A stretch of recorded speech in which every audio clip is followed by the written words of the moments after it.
In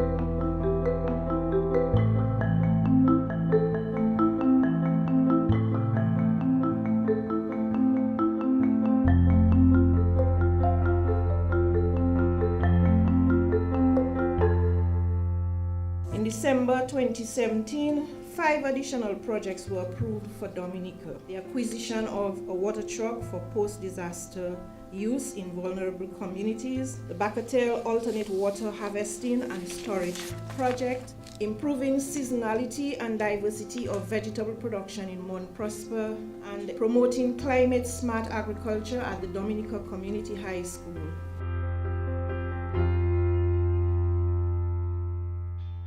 Every year what we try to do is to try to enhance the agricultural product that we have at our school. Hopefully with the project we can recover the entire thing and bring all our animals back, because we could only house just one set of chickens right after the storm. We're also looking to upgrade this access road to make it a little bit more travelable. It rains so much in Dominica and most of our water just runs to the sea.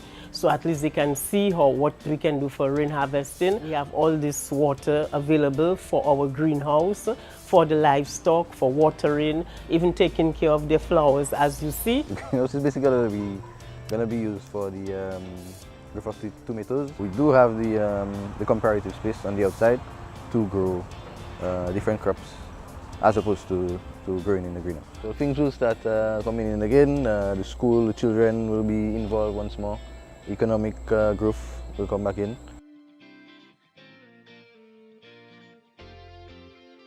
I've been farming over 20 years now. I've been farming for about 20 years. I love doing farming, but after Maria, all my things got destroyed. So I had to start all over. My name is Dr. Mario Casimi. I'm a soil scientist within the Ministry of Agriculture, Food and Fisheries of the Government of the Commonwealth of Dominica.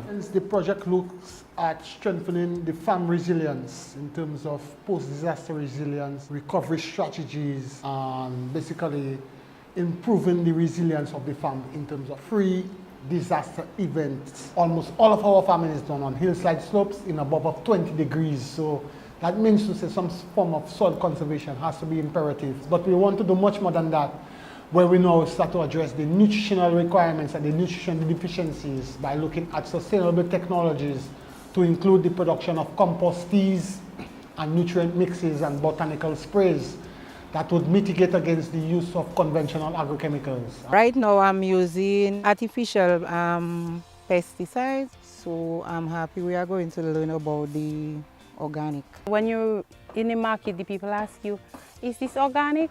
With the project, we will be learning to do it ourselves, so we know for sure that's going to be organic. I know most of us looking forward for that, because we want to turn Mount Prosper into an organic vegetable community. Coupled with that, we are going to marry the project by the conducting of a farmer field school over a 16-week period.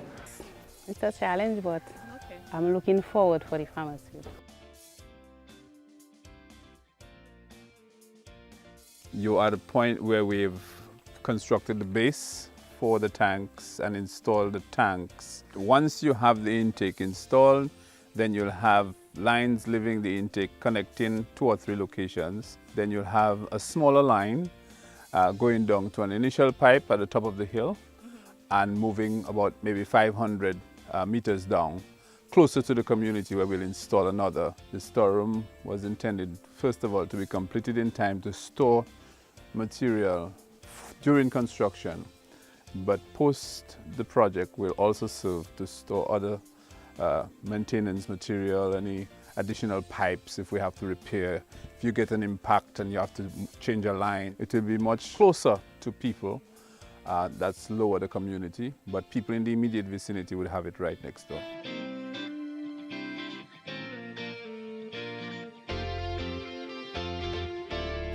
Over 12 months after the passage of Hurricane Maria, there are still a number of communities still experiencing water challenges. Happy to be here to support this and note that this particular activity is one of the first projects that are completed under this Japan-Caribbean Climate Change Project or partnership. I'm very pleased that we've identified water as a key area that we can build resilience in. This really underscores the importance of equipment like what we are receiving today, a water truck that allows DOASCO and the other relevant authorities to be able to transport water from one point to another where we have serious challenges post-disaster. On behalf of the government of Dominica, thank not just the J-CCCP and the people of Japan, but also the UNDP, who is the implementing partner for this project.